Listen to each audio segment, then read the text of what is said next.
Bonjour à tous, j'espère que vous allez bien.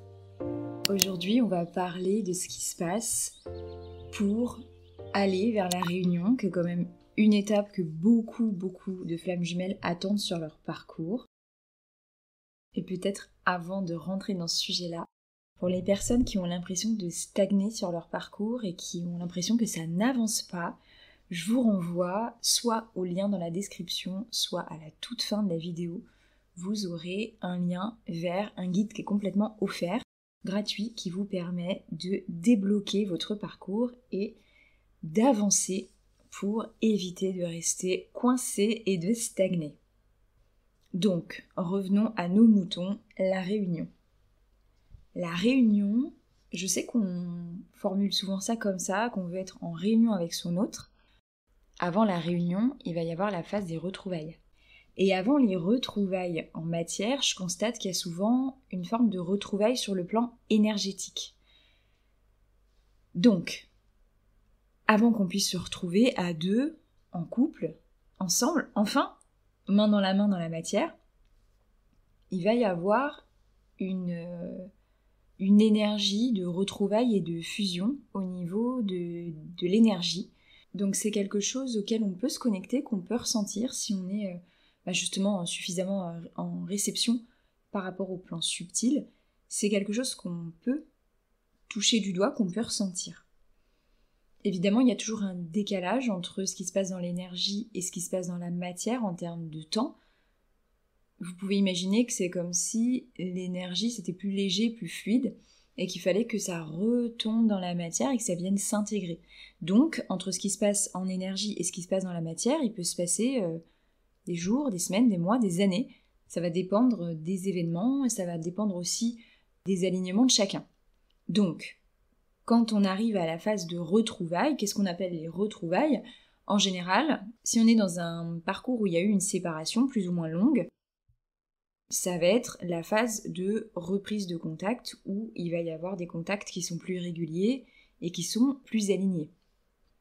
Il existe aussi des parcours qui avancent main dans la main, qui n'ont pas nécessairement de séparation dans leur parcours, auquel cas il n'y aura pas nécessairement de retrouvailles, mais il y aura pour moi un alignement qui va se faire petit à petit.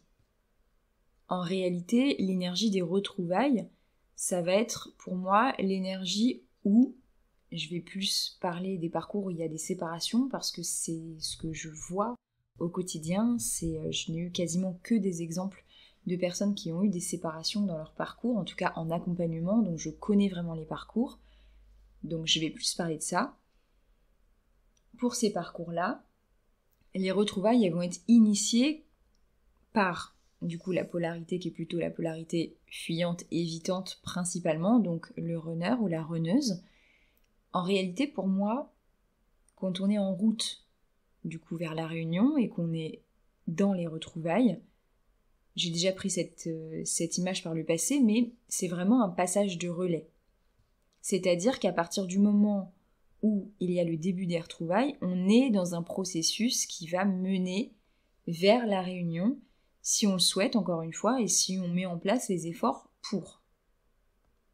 Les retrouvailles, souvent, ça va être une énergie qui est assez instable. Je sais que souvent, on peut avoir l'image de la séparation et se dire « Ah là là, j'ai hâte que mon autre revienne pour que tout se passe bien ». Ça, c'est en général quand on fantasme les retrouvailles.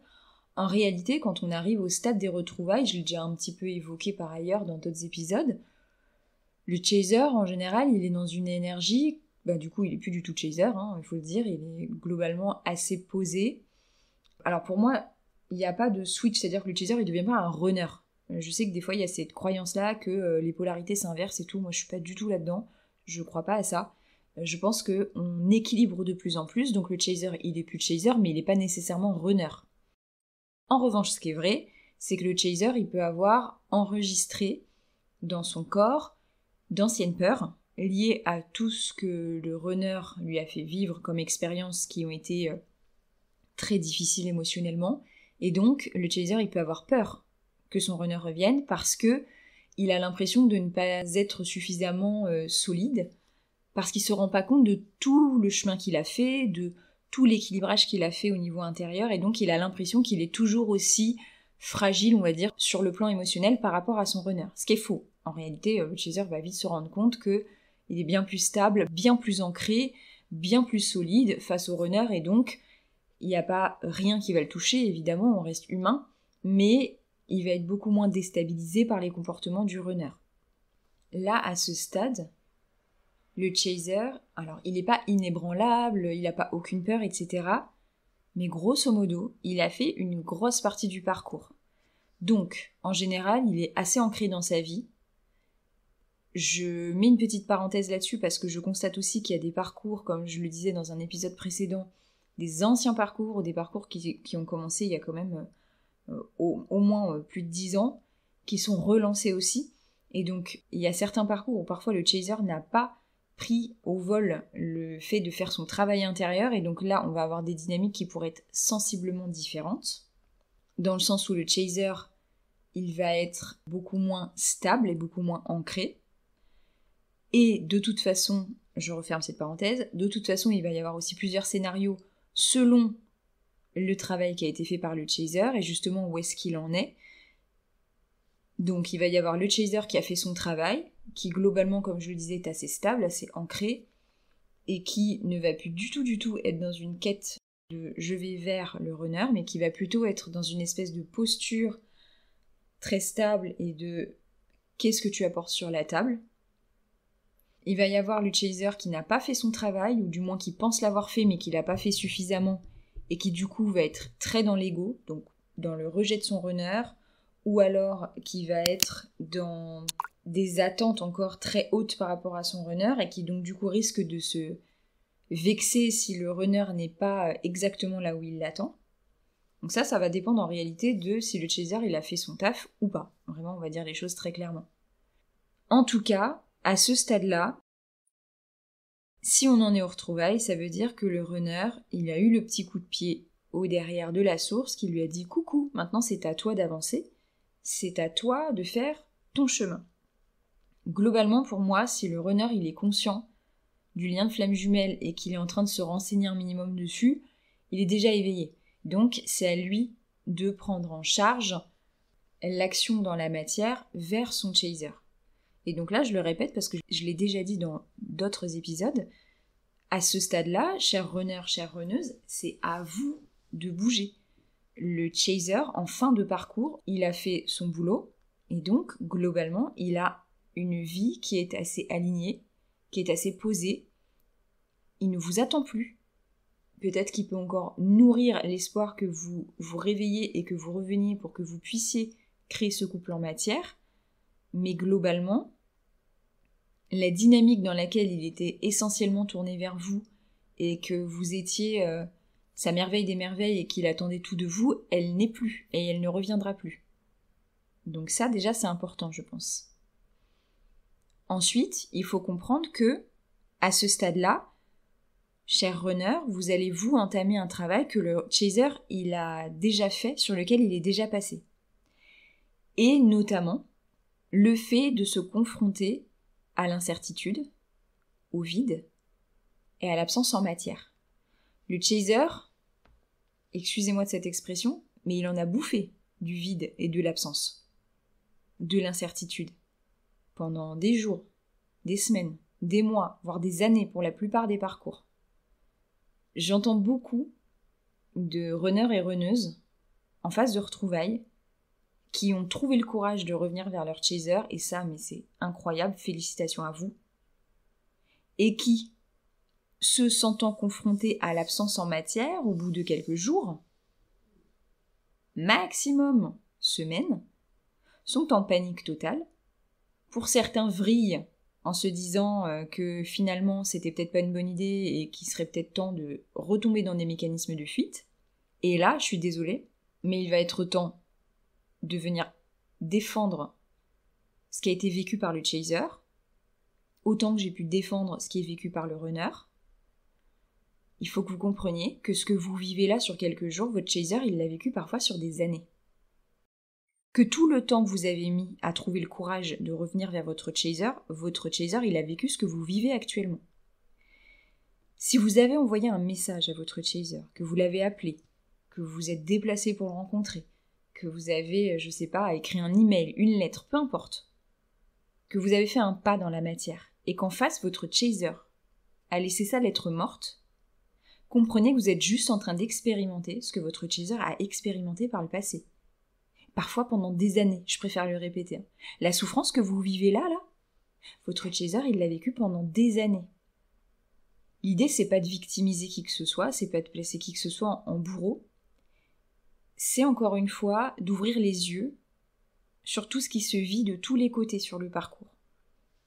Une de mes missions d'âme dans ce parcours de flamme jumelle, c'est d'apporter de la bienveillance et de la compréhension sur le parcours. C'est ce que j'essaye de faire au mieux. Et c'est pour ça que j'ai généralement assez peu de parti pris. J'essaye de faire la part belle à chaque personne, à chaque polarité, selon les moments du parcours. De présenter la vision la plus objective possible du parcours. Cher runner, il faut comprendre que, à ce moment-là, votre chaser, il a besoin de solidité. Pourquoi ? Parce qu'il s'est confronté pendant des années à l'incertitude.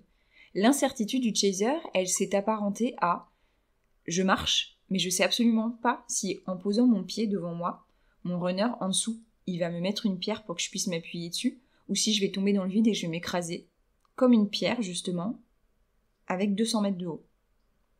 Le chaser, son parcours, il ressemble à ça. Il sait jamais ce qui va l'accueillir en face, dû au fonctionnement par masque du runner. Donc, là, ce dont le chaser il a besoin pour revenir ou accepter votre retour de la manière la plus assuré et confortable pour le chaser, c'est de sentir que vous, en face, vous assurez, que vous êtes vraiment là. Donc vraiment, je vous partage tout ça parce que je sens qu'il y a beaucoup de parcours qui avancent et qu'il y a beaucoup de parcours qui basculent enfin dans cette étape-là, et je veux surtout pas que vous vous crachiez et que vous sautiez de l'avion sans parachute, cher runner, parce que c'est tellement dommage, après tout ce temps, après avoir trouvé le courage de sauter, assurez-vous que vous avez un parachute en fait, et qu'il est bien installé. Ne faites pas de promesses que vous ne pourrez pas tenir. Il ne peut plus y avoir de trahison et d'abandon à ce stade du parcours. C'est plus possible en fait. Parce que là, je vous le dis tout de suite, cher runner, chère runneuse, si vous faites des promesses du type « je serai toujours là »,« maintenant je sais ce que je veux », et que derrière, à la moindre difficulté que vous présente le chaser, parce que lui, il va un peu tester peut-être pour savoir où vous en êtes, pour savoir où il met les pieds. Je vous rappelle, le pied pour savoir s'il y a une pierre en dessous. Vous vous sauvez, vous essayez de vous retrancher derrière toutes les mécaniques de fuite de votre ego. Le chaser, qu'est-ce qu'il se dit ? Bon, en fait, j'avais raison, cette personne est définitivement pas fiable après tout ce temps qu'elle a eu pour réfléchir, pour travailler sur elle. Elle est toujours pas fiable. Je tire définitivement un trait dessus. Donc, moi, j'ai pas envie que vous en arriviez là. Faites bien attention. Plutôt que de revenir pour revenir, posez-vous bien la question en amont de comment je vais pouvoir prouver à mon chaser que je suis solide, que je suis ancré émotionnellement. Et derrière, oui, vous allez sûrement être amené à vous confronter au vide et à l'absence parce que votre chaser, ça fait peut-être des années, des mois qu'il n'a pas de nouvelles de vous et que lui, en attendant, il a cheminé. Peut-être il s'est construit une vie. Et qu'il ne sait pas s'il est prêt à ouvrir de nouveau sa porte à des bouleversements, parce que par le passé, il en a mangé aussi des bouleversements. Et pas des bouleversements minimes. Donc à ce stade, le chaser, il a besoin de jauger si le runner, il est prêt. Donc toute la phase de retrouvailles, ça va être un mélange de tout ça. Des peurs anciennes qui peuvent remonter, de la solidité du travail qui a été fait, et c'est pour ça, cher chaser, qu'on vous dit en amont, il faut faire le travail pendant la période de séparation. La période de séparation, le but, c'est pas d'arriver à la fin le plus vite possible. C'est de s'assurer que vous êtes suffisamment solide. Donc les blessures d'enfance, les blessures de l'âme, le karma, le transgé, on y va en fait. On y va, pas pour accélérer la séparation et accélérer les retrouvailles, mais on y va pour s'assurer que quand le runner y revient, qu'il a eu l'appel du cœur, de l'âme, des guides, du divin, vous êtes suffisamment solide en face vous pour savoir ce que vous voulez ou pas. Vous êtes là pour poser vos limites, pour exprimer vos besoins, vos émotions clairement, pour partir sur les bases d'une relation saine. Et en face, du côté du runner, assurez-vous d'être suffisamment stable et que ce que vous avancez, vous pouvez l'assurer dans la matière. Je reviens aux mots qui sont prononcés, aux promesses qui sont faites. Et oui, pour le runner, sans doute, dans beaucoup de cas, il va y avoir le besoin de se confronter à la réalité de ce que vous vivez actuellement comme douleur, comme peur, comme incertitude. C'est ce que vous avez fait vivre à votre chaser pendant une grosse partie du parcours. Donc là, évidemment, il y a la culpabilité qui remonte, il y a la honte, etc. Mais ça, il faut aussi les traiter. Il faut aussi accepter de les ressentir. Le but, c'est pas de se flageller et de se coincer dans cette culpabilité, mais pour moi, ça là, cette réalisation de ce que vous avez fait vivre aussi au chaser, avec tous ces silences, cette absence, ce refus de communication, parfois ce ghosting pendant on ne sait pas combien de temps, il est nécessaire que vous puissiez en prendre conscience, parce que ça va faire partie aussi de votre capacité à développer l'empathie pour avoir un socle commun pour construire encore une fois une relation saine. Selon les parcours, il va y avoir des retrouvailles où il va y avoir besoin que le chaser y revienne sur des choses qui se sont passées, il va avoir besoin d'entendre des excuses sincères qui vibrent juste pour honorer ce qui a été vécu. Aussi parce que le chaser, il en a mangé du travail sur ses limites, sur l'expression de ses besoins, et que du coup, parfois, la discussion qui passe par ça, ça va être le respect de tout ça, tout ce travail qui a été fait, d'honorer l'enfant intérieur en lui, qui a besoin de tout ça. Parfois, il y a des retrouvailles qui vont se passer sans tout ça, où il y aura aussi la réalisation que on n'est plus les mêmes personnes et qu'en fait, revenir sur le passé, ça n'a pas de sens aujourd'hui. Chaque retrouvaille va être différente selon les parcours, selon les besoins respectifs, ce qui explique aussi que les phases de retrouvailles, ce sont des phases qui sont extrêmement subtiles, extrêmement fines en termes émotionnels, qui nécessitent du coup cette fameuse stabilité, ce fameux ancrage. Les retrouvailles, c'est rarement un événement isolé, c'est pas on se voit, c'est un date, c'est les retrouvailles et ensuite c'est la réunion. Les retrouvailles, souvent, c'est une période qui va s'étaler dans le temps, qui peut s'étaler sur des semaines, des mois, voire des années. Pourquoi ? Parce que c'est le rééquilibrage dans la matière de deux personnes qui se retrouvent, qui ont foncièrement évolué, profondément évolué, qui ne sont plus les mêmes personnes. L'image qui me vient, c'est presque de l'ordre de l'horlogerie. On est sur des réglages extrêmement fins pour que cette association à deux, elle puisse fonctionner, si on souhaite être un couple dans la matière. Et la réunion, ça va être l'installation à long terme de cet équilibre. En fait, la réunion, c'est vraiment, pour moi, c'est comme si j'avais comme image le fait que les retrouvailles, c'est des petits pointillés comme ça. Donc, il peut y avoir des phases où on se voit moins, on se voit moins, on se voit moins. Ou alors, on se voit, et puis il peut y avoir encore des accroches, des petites disputes, et puis on réajuste, etc. Et la réunion, c'est le trait plein. C'est quelque chose de continu. La réunion, c'est un peu un constat du fait que les retrouvailles sont suffisamment stables dans le temps, qu'on arrive à être un couple incarné dans la matière, et que ce couple, il est fonctionnel au quotidien. On arrive à échanger quand on a des différends, quand on a des conflits, des disputes, on arrive à trouver une issue, une solution, qu'on arrive à se mettre d'accord ou que la solution ce soit on est d'accord de pas être d'accord. La réunion, elle est beaucoup rêvée, elle est beaucoup fantasmée pendant une bonne partie du parcours. En réalité, une réunion qui fonctionne bien, pour moi, c'est le fruit d'un travail qui a été fait pendant des années. Votre réunion, en réalité, c'est le résultat de vos retrouvailles. Et la qualité, entre guillemets, de vos retrouvailles, elle va dépendre du travail que vous avez fait en amont, que ce soit en phase de séparation ou que ce soit du travail que vous avez choisi de faire main dans la main. Pour moi, pour les parcours qui cheminent main dans la main, les retrouvailles, on pourrait les assimiler à une période qui est beaucoup plus apaisée, où il va y avoir un dialogue, une communication qui est beaucoup plus fluide, et il va y avoir un peu moins de conflits, un peu moins d'ego aussi, ou alors des conflits qui trouvent une résolution beaucoup plus rapide et apaisée. Donc, tout ça pour insister sur l'importance du travail qui est fait pendant les phases de séparation, et du passage de relais, surtout, qui est fait au runner à ce moment-là.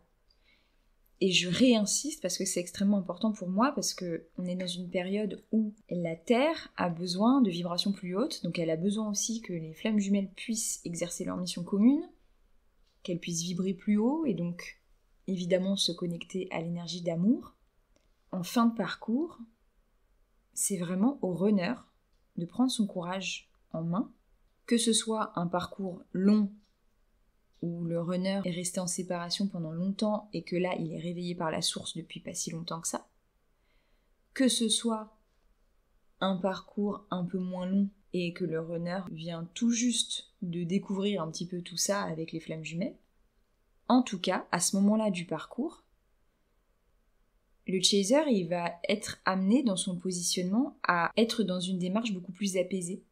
Et donc là où le chaser, début de parcours, même milieu de parcours, il est très frénétique sur le travail sur lui, arrive un stade où, pour moi, en pré-réunion, même pré-retrouvailles, le chaser, il est beaucoup moins dans cette quête de travail sur lui.